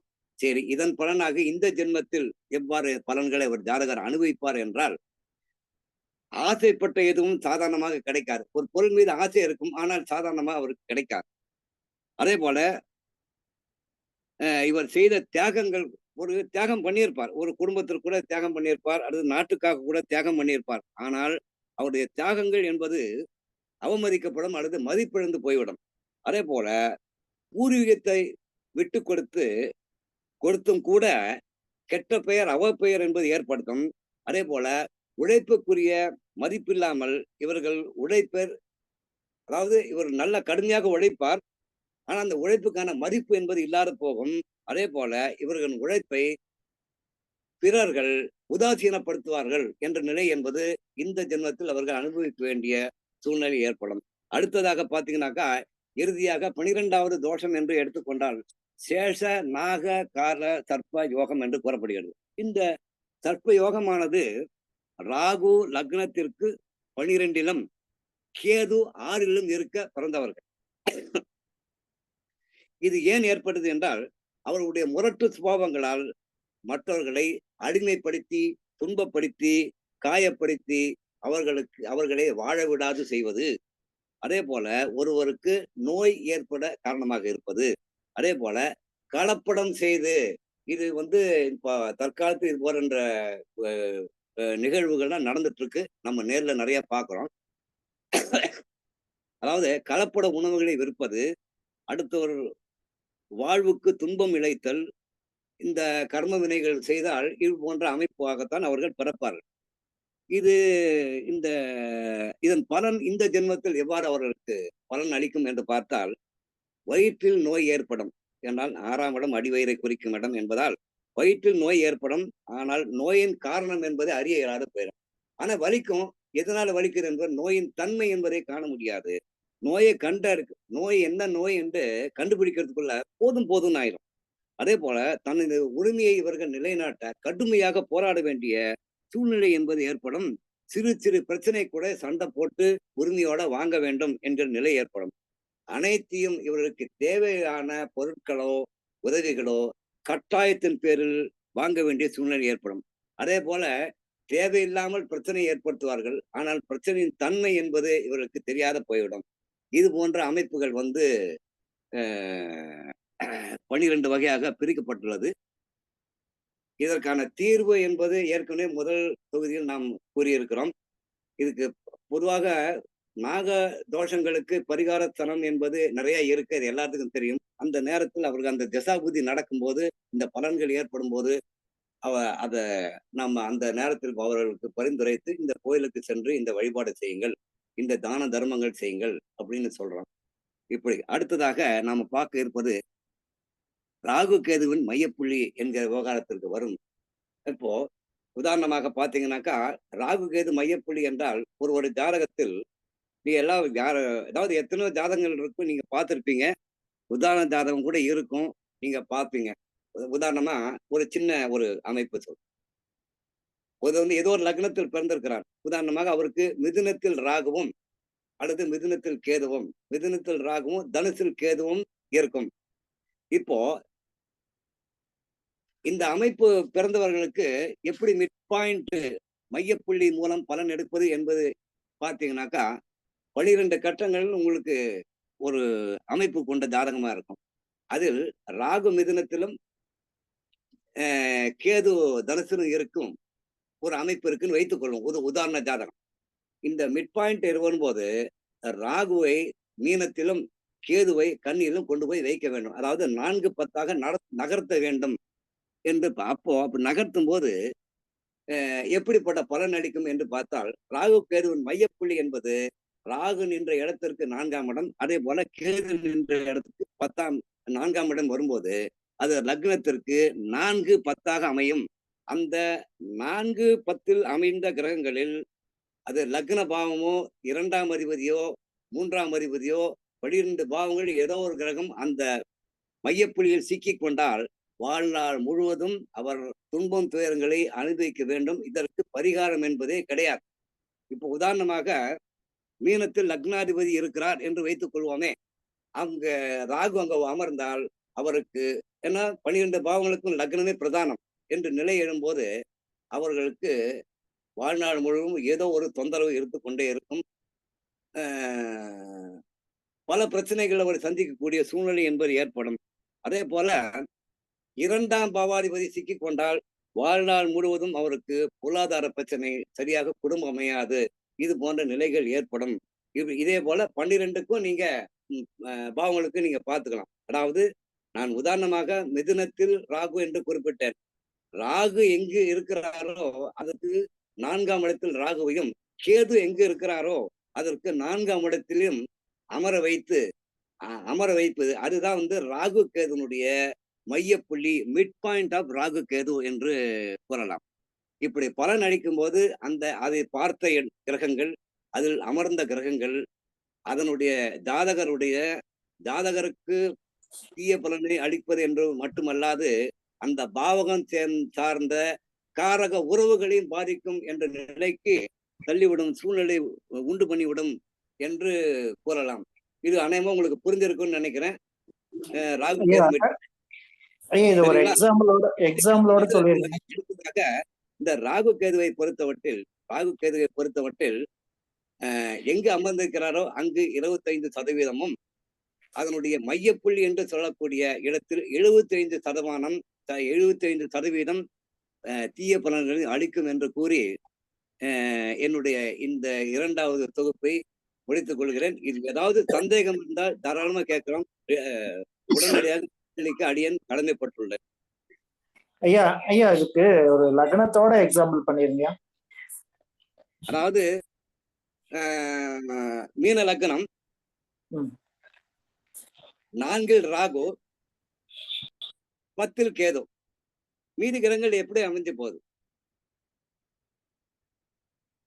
புரியுங்களா? ஒருத்தர் மீன லக்னத்துல பிறந்திருக்கான்னு வச்சுக்கோங்களேன், இதோ ஒரு ஜாதகம் நீங்க போட்டுக்கோங்க, எப்படி வேணா மத்த கிரகங்களை போட்டுங்க, ராகு கேது தவிர்த்து. மீன லக்னத்தில் ஒருவர் பிறந்திருக்கிறார், ராகு, மிதுனத்துல கேது வரும், மிதுனத்துல கேது அல்லது மிதுனத்துல ராகு, அந்த 7வது வீட்டில் கேது இருக்கும். ராகு நின்ற வீட்டிற்கு 7வது வீட்டில் கேது இருக்கும். இப்போ மிட் பாயிண்ட் பலன் எடுக்கும் போது ராகுவை லக்னத்திலும் கேதுவை 7ஆம் இடத்திலும் வைக்க வேண்டும். இப்ப எப்படி பலன் சொல்றது அப்படின்னு பாத்தீங்கன்னாக்கா, லக்னமும் பாதிக்கும், லக்னத்துல வேற ஏதாவது கிரகம் இருந்தாலும் பாதிக்கும், 7ஆம் இடமும் இவருக்கு பாதிக்கும். 7ஆம் இடத்தில் ஏதோ ஒரு கிரகம் இருக்கிறதுன்னு வைத்துக் கொள்வோம். உதாரணமாக 7ஆம் இடத்தில் சுக்கிரனோ அல்லது செவ்வாயோ இருந்தால், அந்த செவ்வாய் வந்து செவ்வாயினுடைய காரகத்துவம் உங்களுக்கு தெரியும். அவங்க சுக்கிரன் அங்க நீச்சமாகும். நீச்ச சுக்கிரனுடன் போய் கேது உட்கார்ந்தா என்ன ஆகும்? மனைவி பாதிக்கும், மனைவினால் எந்த பிரயோஜனம் இல்லை, அல்லது மனைவியை விட்டு பிரிந்து வாழக்கூடிய நிலை என்பது ஏற்படும், கடத்தர பாவம் என்பது கெட்டு போகும். இதே போல இந்த ராகு கேது அச்சுக்கு வெளியில் இருக்கக்கூடிய கிரகங்கள் இவருக்கு சப்போர்ட் பண்ணாது. ஏன்னா அந்த திசா புத்தி வரும்போதுதான் அவருக்கு அந்த புத்தியை காணும், அதுவரை பலனை கொடுக்கும். அதுவரையும் அந்த ஜாதகர் வந்து ஒரு குழப்பமான ஒரு கஷ்டத்தோட தான் வாழக்கூடிய சூழ்நிலை ஏற்படும். இது வந்து வாழ்நாள் முழுக்க இந்த பலன் என்பது இருக்கும் என்பது தெரிவிக்கப்படுகிறது. இப்ப புரிஞ்சிருக்குன்னு நினைக்கிறேன். இல்ல புரியலன்னா மீண்டும் ஒரு முறை சொல்றேன். ஓகேங்க, ஓகே. இதே மாதிரி லக்னம் மாற்றி எப்படி நீங்களே கற்பனை செஞ்சு கொள்ளுங்கள். அதாவது லக்னம் மையப்புள்ளியில் அமைந்து விட்டால் எப்படி, அதே போல 2ஆம் அதிபதி 3ஆம் அதிபதி நீங்க கற்பனை பண்ணிக்கலாம். ஏன்னா அதனுடைய காரகத்துவங்கள் எல்லாமே அடிபட்டு போயிடும். அது சார்ந்த உறவுகளுடன் இவர் பகைமை கொள்வார். ஜாதகருக்கு அந்த பலன் என்பது முழுவாக கிடைக்காது. வாழ்க்கையின் போக்கே திசை மாறி போய்விடும். அது யாராக இருந்தாலும் இப்படித்தான் நடக்கும் என்பது மையப்புள்ளி மூலம் நாம் சொல்லலாம். ஆனால் பலன் சொல்லும் போது, தீய பலன் சொல்லும் போது நேரடியாக கூறாது, மறைமுகமாக கூற வேண்டும் என்று நான் கூறிக்கொள்கிறேன். வேற ஏதாவது டவுட் இருந்தா திருப்பியும் கேட்கலாம்.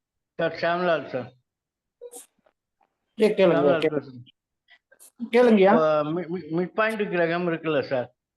ஆமா, சொன்னீங்கல்ல, இப்ப மீன லக்னத்துக்கு கேது தனுசுல வரும், 4வது பாயிண்ட். அதுக்கு மிட் பாயிண்ட் 7.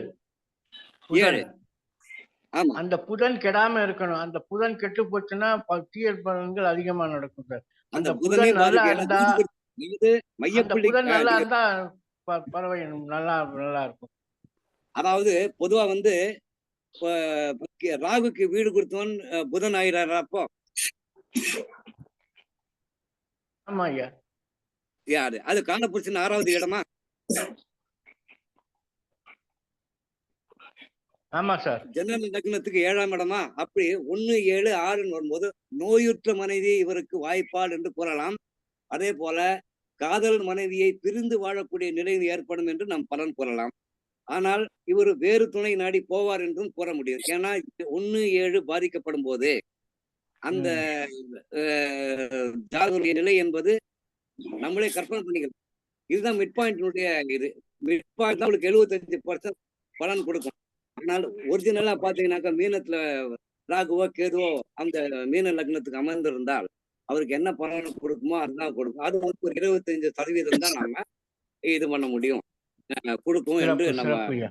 ஏதாவது டவுட் இருந்தா கேட்கலாம் சாமி. அதே மாதிரி நாள்ல ராகு இருந்தா ஹோமோசெக்ஸ்ல ஈடுபடுவாங்க சார். அது ஒரு இது இருக்கு சார். அதாவது 4ஆம் இடம் ஏற்கனவே சொன்னேன். ஒழுக்க 4ஆம் இடம் என்பது ஒழுக்கஸ்தானம். தனி மனித ஒழுக்கத்தை குறிக்கக்கூடிய இடமே 4ஆம் இடம் தான். இந்த காரகத்துவம் பத்தி நிறைய இருக்கு, காரகத்துவம் நிறைய இருக்கு. அதே போல ராகு கேதுக்கள் நின்ற சாரநாதர் எப்படி இருக்கான்னு அதுவும் பார்க்கணும். வீடு கொடுத்த நிலையை பார்த்தான் நம்ம கால தேச வர்த்தமானங்கள் பஞ்சபூத தத்துவங்களின் அடிப்படையில் உள்ள கிரகங்கள், அதே போல ஆண் பெண் வீடுகள், வாங்கின நட்சத்திர சாரங்கள், இதை அடிப்படையாக கொண்டுதான் நம்ம மிட்பாயிண்ட் பலனை நம்ம எடுத்து நம்ம கூற முடியும். சரி, அது எப்போது அந்த பலன் நடக்கும் அப்படின்னு பாத்தீங்கன்னா, அந்த வீடுகளின் அதிபதிகள் திசையிலேயோ அல்லது புத்தியிலேயோ அந்த அந்தர காலத்திலேயோ நடக்கும் என்பது இந்த சாயா கிரக நாடியின் விதிகளில் ஒன்றாகும். சரிங்களா ஐயா? சிறப்பு சிறப்பு ஐயா. ஐயா அப்புறம் சரி, நான் அப்புறம் கேட்கிறேன். கேளுங்க, தாராளமா கேளுங்கய்யா. மறந்து போச்சு. கேளுங்க ஐயா. கேளுங்க, யோசிச்சு கேளுங்க. இப்ப அந்த சாயநாடி இந்த மிட் பாயிண்ட் நவுத்துறது 12 வகை காலசர்ப்ப தோஷங்கள் வந்து சிறப்பா சொன்னீங்க, அருமை, ரொம்ப சிறப்பு. நன்றிங்க ஐயா, நன்றிங்க ஐயா.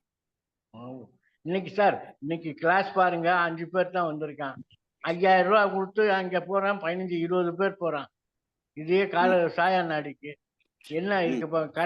கடை விரிச்சன் கொள்வார்களை சொல்றது, வள்ளலார் சொன்னது கரெக்டா போச்சு. சரிங்க, சூப்பரா இருக்கு. அந்த உடனே ஞாபகம் வந்துச்சு எனக்கு. ஆஹா, இந்த மாதிரி வாய்ப்பு ஏற்படுத்தி கொடுத்த சதீஷுக்கு நன்றி சார்.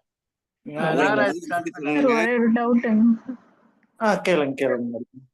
ராகு வந்து 8ல இருந்து கேது 2ல இருந்துச்சுன்னா அதுக்கு என்ன பேர் சொன்னீங்க சார்? அந்த யோகத்துக்கு, காலசர்ப்ப யோகத்துக்கு யோகம் இல்லாம அது தோஷம் தான், யோகம்னு பேர்ல அழைக்கும். தோஷம் தான். அதான் ராகு 8ல இருந்து கேது 2ல இருந்துச்சுன்னா அதுக்கு என்ன பேர் சொன்னீங்க? இருந்தா இல்லையா? ஆமாங்க. அதாவது நீங்க உங்க பேருமா? அனுஷா. அனுஷாவா? அதாவது இது வந்து ராகு 2லும் கேது 8லும் ஏற்பது பாத்தீங்கன்னாக்கா, ராகு 8ல கேது 2ல. இது வந்து கார்கோடக கால சர்ப்ப தோஷம் என்று சொல்லலாம். கார்கோடக கால சர்ப்ப தோஷம் என்று கூறலாம். கால சர்ப்ப யுகம்னு தான் பூர்வ நூல்களில் குறிப்பிடப்பட்டுள்ளது. இது ஏன் இப்படி வந்ததுன்னு சொல்லி உங்களுக்கு தெரியும், சொல்லியிருக்கேன் இல்லையா? ஆமாங்க. 2ஆம் இடம் வாக்குஸ்தானமா? ஆமாங்க. அப்போ போன ஜென்மத்தில் இவர் தவறான வார்த்தை பிரயோகம், கெட்ட வார்த்தை, தீய வார்த்தை, தவறான வாக்குறுதி, இதெல்லாம் இந்த ஜென்மத்தில் இப்படி ஒரு அமைப்புள்ள ஜாதகனாக பிறப்பார். அதே நம்பிக்கை மோசடி செய்வது, பணம் காசு திருடுவது, அதனாலதான் 2ஆம் இடம் இவருக்கு பாதிக்க, அதாவது பணத்துக்காக ரொம்ப கஷ்டப்படக்கூடிய சூழ்நிலை ஏற்படுத்திவிடும். அதே போல ஆசையை தூண்டி ஏமாற்றம், இது இந்த கர்ம வினை பதிவு தான் இது சுட்டி காட்டும். சரிங்களாமா? சரிங்க ஐயா. இன்னொரு டவுட். இதுக்கு பேரு கார்கோடக கால சர்ப்ப யோகம் என்று பேர். கார்கோடக கால சர்ப்ப. சரிங்க. இன்னொன்னு வந்து ராகு வந்து 6ல கேது 12ல இருந்துச்சுன்னா அதுக்கு என்ன பலன் சொன்னீங்க? கொஞ்சம் மிஸ் பண்ணிட்டேன். ஆமா, இது வந்து பாத்தீங்கன்னாக்கா இது மகா பத்ம கால சர்ப்ப தோஷம்னு பேருங்க. மகா பத்ம கால தோஷம் என்று பெயர். அதாவது ராகு 6லும் கேது 12லும் இருப்பது. அதாவது என்னன்னா, இவங்க போன ஜென்மத்தை அடுத்த நிம்மதியை கெடுத்திருப்பாங்க, தொடர்ந்து தொந்தரவு பண்ணிட்டே இருப்பாங்க. இதனால் ஏற்பட்ட கர்ம வினைப்பதிவு அடுத்தவருடைய வாழ்க்கையில் குறுக்கீடு, தவறான குறுக்கீடு. நீ அப்படி பண்ணாது, இங்க போ, இப்படி போன்னு தப்பா வந்து ஆலோசனை சொல்றது. அதே போல அடுத்தவருக்கு நோய் பரப்ப காரணமாக இருப்பது. ஏன்னா 6ஆம் இடம் என்பது 6ஆம் பாவகம் உங்களுக்கு தெரியும் இல்லையா? ருணரோக சத்ரு இல்லையா? நோய். அதாவது அடுத்தவருக்கு நோய் பரப்ப காரணமாக இருந்தது. அதே போல நோய் தீர்ப்பதற்காக தவறான மருந்தை அவருக்கு கொடுத்தது. இது மாதிரியான கர்ம வினைகள் போன ஜென்மத்தில் அவர்கள் கொண்டால் இந்த மாதிரியான நிலைகள் ஏற்பார்கள். இந்த ஜென்மத்தில் அவர் என்ன பண்ணுவாங்கன்னாக்கா, 12 ராகு விரயஸ்தானத்தில் விரைபாவத்தில் 12 கேது இருக்க என்ன பண்ணணும்? தேவையிலும் ஊதித்தனமா செலவு பண்ணணும். எதுக்கு செலவு பண்ணணுமோ அதுக்கு செலவு பண்ண மாட்டாங்க. தேவையில்லான ஊதாரித்தனமா செலவு பண்ணுவாங்க. செலவு பண்ணி குடும்பத்துல கடனை உண்டு பண்ணிடுவாங்க. குடும்பம் நடத்துறதுக்கு அன்றாட குடும்பம் நடத்துறதுக்கு இவருக்கு காசு இல்லாத போகும். அதனாலதான் கடனாளியாக நிற்பாங்க. ஏன்னா போன ஜென்மத்துல அடுத்த நிம்மதியை கெடுத்தது இல்லையா? அதனால இந்த ஜென்மத்துல ராகு கேதுகள் இவருக்கு தண்டனை வழங்கும். யார் தண்டனை வழங்குவார் என்பது உங்களுக்கே தெரியும். இவைகள்லாம் இந்த இந்த தாயாநாடியே வந்து அடிப்படையை பாத்தீங்கன்னாக்கா கருட புராணத்தில் இருக்கிறது. அதே போல பவிஷ்ய புராணம் என்ற நூலில் இருக்கிறது. பிரகத் சம்ஹிதை என்ற நூலில் இருக்கிறது. இவைகளில் குறிப்பிட்டுள்ளதை வைத்துத்தான் இந்த ராகு கேது சாயா நாடிகள் என்பது உங்களுக்கு வழங்கப்பட்டது. சரிங்களாமா? வேற ஏதாவது சந்தேகம் நூல் இருந்தா இன்னொரு தடவை கேட்கலாமா? சொல்லுங்க சார். என்ன நூல்? 4 நூல் சொல்றீங்க. சார் 4 நூல் சொன்னீங்க. அது இன்னொரு தடவை சொல்லுங்க சார். பிருகத் சம்ஹிகை, நூல் பேர் சொல்றது. பிருகத் சம்ஹிதை, பவிஷ்ய புராணம், ஓகே ஓகே, கருட புராணம், கருட புராணம், ஓகே. இந்த மாதிரியான நூல்களில் வந்து இதற்கான ஆதாரங்கள் இருக்குதான் இருக்கு. சமீபத்துல நம்ம ஒரு 10-15 வருஷத்துக்கு முன்னாடி அந்நியன் ஒரு படம் வந்தது பாத்தீங்களா? ஆமா சார், ஆமா சார், பார்த்திருக்கேன். விக்ரம் நடித்த படம் இருக்கு இல்லையா? விக்ரம். அந்த படத்தை மீண்டும் ஒரு முறை வீடியோவா ஏதாவது பாத்தீங்கன்னாக்கா இந்த 12 தோஷமும் ஈஸியா புறப்பட்டுரும். நமக்கு புலப்படும், ஈஸியா நம்ம புரிஞ்சுக்கலாம். Okay sir. இதுதான் வந்து ராகு கேதுகை வைத்து பலன் சொல்லும் முறை. இது நிறைய இருக்கு சார். நான் கொஞ்சம் ரொம்ப சுருக்கி இருக்கிறேன். நான் எனக்கு என் குருநாதர் உபதேசம் பண்ணல ஒரு 25% தான் சொல்லி இருக்கிறேன்.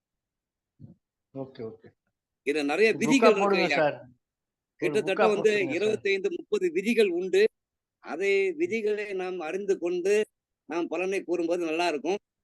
பலன் கூறுவது ரொம்ப எளிதா போடும். வேற எதையும் நீங்க எந்த இதையும் பயன்படுத்த வேண்டாம். இந்த ராகு கேது வச்சு நீங்க பலன் சொல்லி பலன் சொன்னாலே கரெக்டா இருக்கும். இந்த கஷ்டங்கள் பட்டுத்தான் வந்திருப்பாங்க. காரணம் என்னன்னா, ஒருவர் வந்து ஜாதகர் ஜோதிடர் ஒருத்தர் வந்து ஜாதகம் பார்க்க வராங்கன்னு வச்சுக்கோங்களேன். அன்னைக்கு கோச்சார ராகு எங்க இருக்கோ அங்கிருந்து அந்த ராகு என்பது 1, 5, 7, 9 வீடுகளை தன் மையப்படுத்தி தன்னுடைய கட்டுப்பாட்டுக்குள் வைத்திருக்கும். அந்த 1, 5, 7, 9 பாவக கேள்விகளை கேட்டுத்தான் ஜாதகர் ஜோதிடரிடம் செல்வார். இது பொதுவான விதி. 1, 5, 9, 7 சார். 1, 5, 7, 9 அதாவது கோச்சார ராகு 1, 5, 7, 9 வீடுகளை தன் வயப்படுத்தி கொண்டு தன்னுடைய காரகத்தை வெளிப்படுத்தும். அந்த காரகத்துவன் வெளிப்பாடு காரணமாக கேள்வியாக ஜாதகர் கேள்வியை கேட்டு ஜோதிடரிடம் செல்வார். ஏதோ ஒரு ஜோசியத்தை போவார். அதுதான் கேள்வியாக இருக்கும். அது சம்பந்த பாவக ரீதியான கேள்விதான் மனசுக்குள்ள இருக்கும். வரும். ஆமா. வேற ஏதாவது? அதே மாதிரி பாவக காத்துவங்கள் நிறைய தெரியணும். நிறைய இருக்கு. அதே மாதிரி அதாவது கிரக காரகத்துவங்கள் நிறைய இருக்கு. நான் ஏன் வந்து காரகத்துக்குள்ள உள்ள போலன்னாக்கா, ஏன்னா இது கற்றோர் நிறைந்த சபை ஐயா, எல்லாத்துக்கும் தெரியும். அதை இது வந்து திருப்பி மீண்டும் போய் அரசமாவே அரைக்க கூடாதுங்கிறதுனால சொல்லல.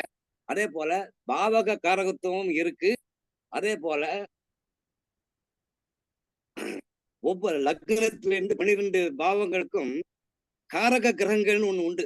உதாரணமாக 4ஆம் எடுத்து பாத்தீங்கன்னாக்கா புதன் வருவார், சுக்கிரன் வருவார், சந்திரன் வருவார், செவ்வாயும் வருவார். ஆக அந்த பாவகத்துக்கு அவர்கள் காரகத்துவர். இப்ப லக்னம் எடுத்தோம்னா சூரியன் வருவார். சூரியனை மையமா வைத்துதான் நம்ம லக்னத்தை கணிக்கிறோம். அத போல 4ஆம் பாவத்திற்கு இந்த காரகர்கள். இது போல 12 பாவங்களுக்கும் காரகர்கள் உண்டு. அந்த காரகர்களும் அந்த காரக உறவுகளையும் இந்த ராகு கேதுக்கள் மையப்புள்ளியில் சிக்கி கொண்டால் அந்த ஜாதகரையும் பாதிக்கும், அந்த உறவுகளுக்கும் பாதிப்பை ஏற்படுத்தும். அப்படிங்கிறது தான் சாயா நாடியில் நம்ம எடுத்து சொல்லணும்.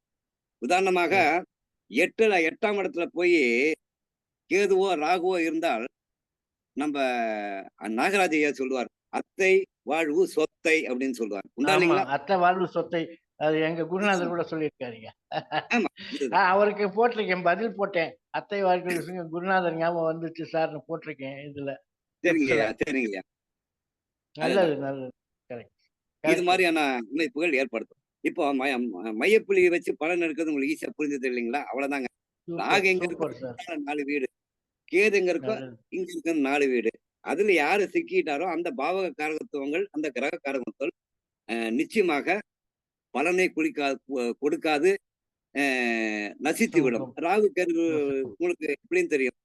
அது தனியா இருக்கும்போது தோஷத்தை பெருசும் ஏற்படுத்தாது. கூட இருக்கும்போது தான் தன்னுடைய தோஷத்தையும் வீரியத்தையும் அதிகப்படுத்தும் இல்லையா? அந்த அனுபவத்தின் அடிப்படையில் இந்த தயா நாடியை நாம் அணுக வேண்டும் என்று எனது உரை. எனக்கு குருநாதர் எனக்கு போட்ட இதுதான். இது விதிகள் இதெல்லாம் நான் சொல்லல. குருநாதர் எப்போ சொன்னது.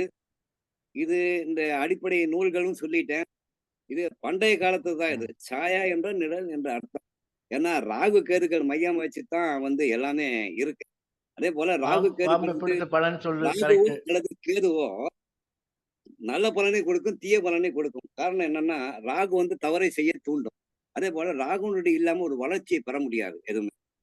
அதே போல கேது என்பது ஒரு ஆன்மீக கிரகம்ங்கிறது நம்ம மறந்துடும். கேது தடை செய்யும். கேது ஒரு முழுக்க ஒரு ஆன்மீக கிரகம். குரு எப்படியோ கேது ஒரு ஆன்மீக வழியில் போனாலும் நன்மை செய்யும், தீய வழியில போனாலும் தீயதை செய்யும். அவ்வளவுதான். தீயதை செய்யும். அப்போ தீய வழிகளில் நீ போகக்கூடாது என்பதற்காக தடையை ஏற்படுத்தி அவர்கள் நல்வழிப்படுத்தி அவர்களுக்கு உயிர் பொருள் காரகத்துவத்தை கேது வழங்கிவிடும். சரிங்களா ஐயா? இதுதான் கேதுனுடைய தடையின் ரகசியமே. இதுதான் நான் எப்பவுமே கேது உடனே ஒரு தடை, விக்னம், அது அந்த வேலையெல்லாம் நடக்காது அப்படின்னு போயிடக்கூடாது. இறை வழிபாட்டின் மூலமாக, கணபதி வழிபாட்டின் மூலமாக நாம் சில நன்மைகளை நாம் பெறலாம். கேது பணம் கூட கொடுத்துருங்க. ஆனா அது சுபகாரியத்து செலவுக்காக கொடுக்கும், தவறான காரியத்தை கொடுக்காது. அவ்வளவுதான். அந்த மாதிரி வேற ஏதாவது டவுட் இருந்தா கேட்கலாங்க ஐயா. சதீஷ் ஐயா. நன்றி நன்றி நன்றி. ரொம்ப ஆழமா இருந்துச்சு. சதீஷ் சார் கொஞ்சம் வீடியோ போட்டு விட்டீங்கன்னா நல்லா இருக்கும் 2 நாளுக்குள்ள. ஓகேங்கய்யா, 2 நாள் போட்டுறேங்க. சதீஷ் உங்களுக்கு டவுட் ஏதாவது புரிஞ்சுதா? புரிஞ்சுதுங்கய்யா. தெளிவா இருந்ததா? இப்போ ராகு கேது நீங்க 4-10 சொன்னீங்க. இப்போ அப்படி நகர்த்தும் போது சுக்கிரன் அங்க இருந்தா, குரு அங்க இருந்தா மனைவி என்னுடைய சுகம் பெற முடியாது. சுக்கரனுடைய அத்தனை காரகத்துவம் அடி வாங்கி. சூரியன் இருந்தா தந்தை பூர்வீக சொத்தெல்லாம் இருக்காது. செவ்வாய் இருந்தாலும் சகோதர உறவு பாதிக்கும். புதன் இருந்தால் மாமன் மைத்துனன் பாதிக்கும். குரு இருந்தால் பிள்ளைகள் வழி பாதிக்கும். சனி இருந்தால் சரிவரும் தொழில் அமையாது. இப்போ காலசர்ப்ப தோஷம் சொன்னீங்க, காலசர்ப்ப யோகம் சொன்னீங்க. ஆமா, அது யோகம் தான் நூல்கள் குறிப்பிட்டிருக்கு. இல்ல, அந்த யோகம் எப்ப வேலை செய்யுங்க? எந்த ஏஜ்ல வேலை செய்யும்? திசாபுதி காலங்களிலும் அந்த ராகு கேதுக்கள் 1, 5, 7, 9 வரும்போது அல்லது 1, 5, 9 தொடர்பு கொள்ளும் போது அந்த தீய பலன்கள் நடைமுறைக்கு வரும். இல்லையா? இப்போ ஒவ்வொருத்தர் ராகு 18, கேது 7, 25 வயசுக்கு மேல நல்லா இருக்கு அப்படிங்கிறாங்க. அது மாதிரி என்ன இருக்கு, அதாவது இப்போ அது வயது வரம்பெல்லாம் பார்க்காதுங்க. ராகு கேது பொறுத்தவரை அந்த நேரத்துல ஏதாவது ஒரு ஆக்சிடென்ட்டோ உறுப்பு இழப்போ ஏதோ ஒண்ணு ஏற்படுத்தி போயிடும், கண்டிப்பா ஏற்படுத்தும். அதே போல கோச்சார பலன் என்பது நான் ஏற்கனவே சொல்லின போல கோச்சார ராகு என்பது 1, 5, 7, 9 தொடர்பு வச்சு அது சம்பந்தமான கேள்விகளும் வரும், அது சம்பந்தமான நிகழ்வுகளும் வரும். இப்போ ஜனன ராகு மீது சூரியன் போனால், சந்திரன் போனால், செவ்வாய் போனால் அப்படிங்கறது நம்ம கணக்கு எடுத்துக்கணும். இதெல்லாம் நம்ம யூகிச்சு நம்ம கற்பனையில் ஓஹோ இப்படியா அப்படின்னு எழுதிக்கலாம். உதாரணமா ஜனன கால சூரியன் மீது ராகு போனா அப்படின்னா, உதாரணமா மாசி மாசத்துல ஒருத்தர் பிறந்திருக்கான்னு வச்சுக்கோங்களேன். சூரியன் எங்க இருக்கும்? கும்பத்துல இருக்கும். இப்ப ராகு கேது பேசும் போது சூரியனை ராகு சூரியனை தொடுமா? அப்ப என்ன ஆகும்? தவறான வழியில் அவருக்கு பதவி என்பது கிடைக்கும். அதே போல தந்தை மகன் உறவு என்பது பாதிக்கும் அப்படின்னு சொல்லலாம். சரி, அங்க போய் செவ்வாய் உட்கார்ந்துருச்சு, சந்திரன் உட்கார்ந்துருச்சு. அப்ப என்ன ஆகும்? சகோதரன் உறவு பிரியும். பயணங்கள் தாய்க்கு துக்கத்தை ஏற்படுத்தும், தவறான சிந்தனையை தூண்டிவிடும். ஏன்னா சந்திரன் மனோகாரகன். அதே போல செவ்வாய், புதன், குரு, சகோதரக்காரர். சுக்கிரன் இப்படி பலன் எடுக்கலாம். சனி வரைக்கும் நம்ம பலன் எடுக்கலாம். ஏன்னா ஏன் இப்படி பலன் எடுக்கிறோம்னு பாத்தீங்கன்னா, ராகு கேது யாருக்குமே நட்பு கிரகங்கள் கிடையாது, பகை கிரகங்கள் தான். அதே போல காலப்பகை திசையில புதன் திசையில் ராகு புத்தி, ராகு திசையில் புதன் புத்தி, சூரிய திசையில் ராகு புத்தி, ராகு திசையில் சூரிய புத்தி, இப்படி பகை கிரகங்கள் மாறி வரும்போது அது கோச்சாரத்தில் எங்க இருக்கிறதோ அதனுடைய தாக்கம் என்பது திசா புத்தியில் கண்டிப்பாக இருக்கும். அவர் கண்டிப்பாக அந்த பலனை அனுபவிப்பார் என்று சொல்ல. அப்போ கோச்சாரத்தையும் திசா புத்தியும் ராகு கேது வச்சு நம்ம கனெக்ட் பண்ணும்போது இந்த மாதிரி தீய பலன் தான் கிடைக்கும். கண்டிப்பா நல்ல பலன் கிடைக்கிறது கொஞ்சம் தான் கிடைக்கும், ஒரு 10% கிடைக்கும். மீதி 90% ஏன்னா இவங்க கர்ம கிரகங்கள் இல்லையா, அதனால இவங்க நல்லது பண்ணுவாங்கன்னு நம்ப முடியாது. இதனாலதான் நம்ம ஜோதிடத்துல பலன் கூறும்போது நம்ம கொஞ்சம் சார் தப்பு சார், இந்த இடத்துல இப்படி சொல்லக்கூடாது சார் அப்படின்றோம். அதுக்கு என்ன காரணம்னா, ஷாம்லால் சொன்னார் பாத்தீங்களா, காரகத்துவம்னு சொன்னார் பாத்தீங்களா, அதுதான். அப்போ கிரக காரகத்துவம், பாவக காரகத்துவம், ராகு கேதுவும் சேர்ந்துதான் பலன் கூற வேண்டும். அதுதான் சாயா நாடிங்க. இது சிம்பிளா நம்ம போதுங்களா, முடிஞ்சதுங்களா? ஓகே ஓகே ஓகே புரிஞ்சுதுங்கய்யா. கேளுங்க மேடம். சார், இப்ப கோச்சார ராகு நமக்கு போகும்போது சப்போஸ் அந்த இடத்துல கிரகங்கள் இல்லாம இருந்துச்சுன்னா அந்த பாவகாதிபதியை அது பாதிக்குங்களா? பாதிக்காதுமா. கிரகம் இருந்தா மட்டும்தான் கோச்சார அப்ப எப்படி பலன் எடுக்கணும்னா, சார் சாம் சார் ஒரு நிமிஷம், ஒரு முக்கியமான பாயிண்ட் ஒண்ணு. அதாவது எப்படின்னா, ராகு கேது, ராகுக்கு வீடு கொடுத்தவன் திரிகோணங்கள் எங்கு இருக்கிறாரோ அதனுடைய மூல திரிகோண வீட்டினை வெகுவாக பாதிக்கும். புரியுதுங்களா? மீண்டும் ஒரு முறை சொல்லவா? ராகு மாறும் பயிற்சியாகி அடுத்த வீட்டுக்கு போகும்போது அந்த இடத்துல எந்த கிரகமுமே இல்ல, அதுக்கு ஒரு வீட்டு அதிபதினு ஒருத்தர் இருப்பார் இல்லைங்களா? அந்த வீட்டு அதிபதி எங்க உட்கார்ந்து இருக்கிறாரோ அந்த வீட்டு அதிபதியினுடைய மூல திரிகோண வீட்டின் வழியாக ராகு தன்னுடைய தீய பலனை கொடுப்பான். இப்படி எடுக்கணும். சரிங்க சார், தேங்க்ஸ். மீண்டும் புரியுதா உங்களுக்கு? புரியுதா? புரிஞ்சுதுங்க சார், புரிஞ்சுதுங்க சார், புரிஞ்சுது. சூரியன் மேல ராகு சார் எந்த கிரகமும் இல்ல, அது ஏதோ ஒரு வீடா இருக்கும். உதாரணமா பாத்தீங்கன்னாக்கா, இப்ப கும்பத்துக்கு ராகு வரப்போறாரா? ஆமாங்க. கோச்சார ராகு. அந்த கும்பத்துல சூரியன் இருந்தால் சொல்லிட்டேன் சார், எந்த கிரகமும் இல்ல சார் அப்படின்னா அது யாருடைய வீடு? அது குருவோட வீடு. குருவோட வீடு இல்லைங்க, ராகு இங்க கீழே கும்பத்துக்கு வரப்போறாரு. சனியினுடைய கோண வீடு, அதாவது திரிகோண வீடு, மூல திரிகோண வீடு. அப்ப என்ன பண்ணும், ஆட்டோமேட்டிக்கா அவருக்கு தொழில் சம்பந்தமான பிரச்சனைகளை கொடுக்கும். சனின்னா தொழில்காரகனா, ஜீவனக்காரகனா? சரி, குரு இருந்தாலும் ஜீவகாரகன். அப்போ உயிருக்கு பங்கம் விளையக்கூடிய அளவில் ஒரு சம்பவத்தை நிகழ்த்தி விட்டு செல்லும். ஏன்னா இவங்க இந்த ராகு கேதுக்கள் எப்பொழுதுமே நிரந்தரமாக வக்கரகதியில் தான் செல்லும். அதனாலதான் முதல்ல 159 எடுக்க சொல்றீங்களா? ஆமாங்க, 159 எடுக்க சொல்றேன். திருமணத்தை எடுங்க, திருமணத்தை டச் பண்ணும் கண்டிப்பா ராகு கேதுக்கள். திருமணத்தை தொடும். அப்ப அந்த பாபாதிபதி என்னுடைய திசையோ புத்தியோ அந்தரமோ சூட்சமோ பிராணனோ புத்தியோ நடக்கும்போது ஜாதகத்தை எடுத்துட்டு ஆட்டோமேட்டிக்கா ஏதோ ஒரு ஜோசியிட்ட ஜாதகம் போயிடும். காணாம போச்சு சார், வேலை கிடைக்கல சார், வேலை போச்சு சார், எனக்கு மீண்டும் எப்ப சார் வேலை கிடைக்கும்னு கேட்டு வருவேன். அது சனியினுடைய இதா இருக்கும்போது. குருவை தொட்டால் சார் என் மகன் ஃபெயில் ஆயிட்டான் சார், தப்பான நடவடிக்கைகள்லாம் போயிட்டு இருக்காங்க சார், அதுல இருந்து திரும்பி வாழறது எப்படி சார்ன்னு சொல்லி ஒரு குருன்னா புத்திரக்காரங்க.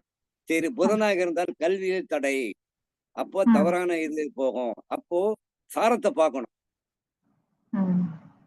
புதன் அமர்ந்த சாரம் பார்க்கணும். புதனுடைய காரகத்துவங்கள் நமக்கு எல்லாமே தெரியும் இல்லையா? அதே போல செவ்வாயினுடைய காரகத்தை எடுக்கணும், சந்திரனுடைய காரகத்தை எடுக்கணும், சூரியனுடைய காரகத்தை எடுக்கணும். ராகு கிட்டத்தட்ட பாத்தீங்கன்னாக்கா ஒரு தவறை செய்யக்கூடிய ஒரு பிராடுத்தனத்தை செய்யறதுக்கு தப்ப தூண்டி தூண்டி விட்டுட்டே இருக்கும். கேது பிடிச்சு இழுக்கும், அவ்வளவுதாங்க, வேற ஒண்ணுமே கிடையாதுங்க இந்த மிட் பாயிண்ட்ல எடுக்கிறது பலனை. சரிங்க சார். Thank you sir. அவ்வளவுதாங்க. அவ்வளவுதான். புரியுதுங்களா? புரிஞ்சுதுங்க சார். Thank you sir. சதீஷ்? நல்லா இருந்தேங்க சார் கிளாஸ். நன்றிங்கய்யா, நன்றிங்கய்யா. ஐயா வந்து என்ன சொல்லிக்கிறாருன்னு பார்த்தோம்னா, காலசர்ப்ப தோஷம், காலசர்ப்ப யோகம் மற்றும் வந்து ராகு கேது மையப்புள்ளி சேர்ந்ததான் வந்து சாயா நாடி. இதுக்கெல்லாம் சேர்ந்ததான் சாயா நாடின்னு வந்து சிறப்பு வகுப்பு நம்மளுக்காக எடுத்தாங்க. அவர்களுக்கு நம்மளுடைய பேரமைப்பின் சார்பாக நன்றியை வந்து தெரிவித்துக் கொள்கிறோம். ஐயா ரொம்ப நன்றிங்கய்யா, நன்றி. ரொம்ப அருமையா எடுத்தீங்க. நன்றிங்க. நன்றி நன்றி வணக்கம். சார். நன்றி வணக்கம். நன்றி வணக்கம். நன்றிங்க ஐயா. நன்றிங்க. நன்றி நன்றி. அனைவருக்கும் நன்றி வணக்கம். நன்றி. வணக்கம். சதீஷ் சார் வணக்கம். நன்றி. வணக்கம். வணக்கம் சார். வணக்கம். கமலாவுக்கு வணக்கம் ஐயா.